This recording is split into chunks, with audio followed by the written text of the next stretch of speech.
രാജവംശത്തിന്റെ അടുത്ത ഭരണാധികാരിയായി ഉത്തര Korean ഏകാധിപതി Kim Jong ഉന്നിന്റെ മകൾ കിം ജൂയെ തിരഞ്ഞെടുത്തേക്കുമെന്ന റിപ്പോർട്ടുകൾ അടുത്തിടെ പുറത്തു വന്നിരുന്നു. ഇത് ശരിയാണെങ്കിൽ അധികാരത്തിനായി കുടുംബത്തിൽ ശക്തമായ പോരാട്ടമുണ്ടാകുമെന്നാണ് ദക്ഷിണ കൊറിയ ഉൾപ്പെടെയുള്ള രഹസ്യാന്വേഷണ ഏജൻസികൾ വ്യക്തമാക്കുന്നത്. ജൂയ്ക്ക് അധികാരം കൈമാറുന്നത് എളുപ്പമായിരിക്കില്ല എന്നാണ് യുകെയിലെ ദക്ഷിണ കൊറിയൻ അംബാസഡർ റാഹ് ജോയിൽ ചൂണ്ടിക്കാട്ടുന്നത്. കിം ജോങ് ഉന്റെ സഹോദരി 38-കാരിയായ കിയോ ജോങ്ങും സിംഹാസനത്തിൽ കണ്ണുവച്ചിട്ടുണ്ട്. ഉത്തര കൊറിയയിൽ രണ്ടാമത്തെ ശക്തിയായ വ്യക്തിയായാണ് കിം യോ ജോങ്ങിനെ കണക്കാക്കുന്നത്. രാജ്യത്തെ സൈനിക കാര്യങ്ങളിലും ഭരണനിർവഹണത്തിലും ഇവർ ശക്തമായ സ്വാധീനം ചെലുത്തുകയും ചെയ്യുന്നു.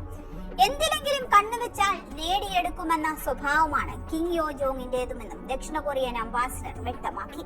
ഫെബ്രുവരി അവസാനം നടക്കുന്ന ഉത്തര കൊറിയൻ പാർട്ടി കോൺഗ്രസിൽ പിൻഗാമിയെക്കുറിച്ചുള്ള നിർണായക പ്രഖ്യാപനം ഉണ്ടായേക്കുമെന്നാണ് റിപ്പോർട്ടുകൾ. 5 വർഷത്തിൽ ഒരിക്കൽ ഉത്തര കൊറിയയിൽ നടക്കുന്ന ഏറ്റവും വലിയ രാഷ്ട്രീയ പരിപാടിയാണ് പാർട്ടി കോൺഗ്രസ്. നിലവിൽ 13 വയസ്സുണ്ടെന്ന് കരുതുന്ന കി ജൂയെ സെപ്റ്റംബറിൽ കിം ജോങ് ഉൻ നടത്തിയ ചൈന സന്ദർശനത്തിൽ ഉൾപ്പെടെ പങ്കെടുപ്പിച്ചിരുന്നു.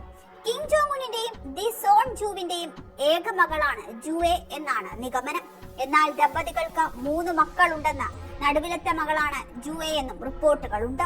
2013 അമേരിക്കൻ ബാസ്കറ്റ്ബോൾ താരമായ ഡെന്നിസ് റോഡ്മാൻ പോങ്യാങ് സന്ദർശിച്ചപ്പോഴാണ് അന്താരാഷ്ട്ര സമൂഹം കിം ജൂയെ കുറിച്ച് ആദ്യമായി അറിയുന്നത്. റോഡ്മാൻ ദി ഗാർഡിയനോട് പറഞ്ഞ വാക്കുകളായിരുന്നു ഇതിനാധാരം. ഞാൻ അവരുടെ കുഞ്ഞു ജൂയെ കൈകളിൽ എടുത്തു, കിമ്മിന്റെ ഭാര്യയുമായി സംസാരിച്ചു എന്നായിരുന്നു താരത്തിന്റെ വാക്കുകൾ. 2022 കിം ജൂയെ ആദ്യമായി ലോകം തിരിച്ചറിയുന്നത്. ഉത്തര കൊറിയയുടെ പുതിയ ഭൂഖണ്ഡാന്തര ബാലിസ്റ്റിക് മിസൈൽ പരിശോധിക്കുന്ന പിതാവിന്റെ കൈപിടിച്ച് നടക്കുന്ന ജൂയയുടെ ദൃശ്യങ്ങൾ ഉത്തര കൊറിയൻ സ്റ്റേറ്റ് ടെലിവിഷനാണ് പുറത്തുവിട്ടത്. ചൈന യാത്രയിൽ ബീജിംഗ് റെയിൽവേ സ്റ്റേഷനിലെത്തിയ പ്രത്യേക കവചിത ട്രെയിനിൽ പിതാവിനൊപ്പം ഇറങ്ങുന്ന ജൂയയുടെ ദൃശ്യങ്ങളും പുറത്തു വന്നിരുന്നു. കിം കുടുംബത്തിൽ പിൻഗാമികളെ തിരഞ്ഞെടുക്കുന്ന പ്രക്രിയ ഇപ്പോഴും പുറം ലോകത്തിന് വ്യക്തമല്ല. യഥാർത്ഥ കിരീടാവകാശികളെ കുറിച്ച് പുറം ലോകം അറിയാതിരിക്കാനാണ് ഇത് രഹസ്യമായി സൂക്ഷിക്കുന്നത് എന്നാണ് വിലയിരുത്തൽ. കിമ്മിന്റെ മറ്റു മക്കളിൽ ഒരാളാകാം അടുത്ത ഏകാധിപതി എന്നും അതിൽ നിന്ന് ശ്രദ്ധ തിരിക്കാനാണ് കിം ജൂയെ പൊതുമധ്യത്തിൽ കൊണ്ടുവന്നത് എന്നും നിഗമനങ്ങളുണ്ട്. തനിക്ക് ഭീഷണിയെന്ന് തോന്നിയാൽ രക്തബന്ധം പോലും പരിഗണിക്കാതെ കൊന്നു തള്ളുന്നതാണ് കിമ്മിന്റെ രീതിയെന്നും പറയപ്പെടുന്നു.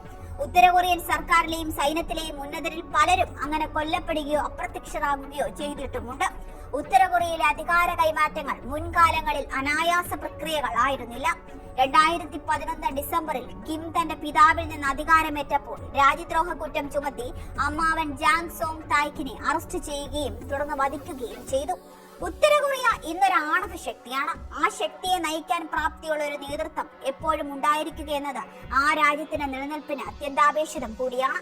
കിം ജോങ് ഉന്നിലൂടെയും ഇപ്പോൾ അദ്ദേഹത്തിന്റെ മകൾ കിം ജൂയിലൂടെയും ലോകം കാണുന്നത് ഒരു ജനതയുടെ അതിജീവന തന്ത്രമാണെന്നും പറയപ്പെടുന്നു.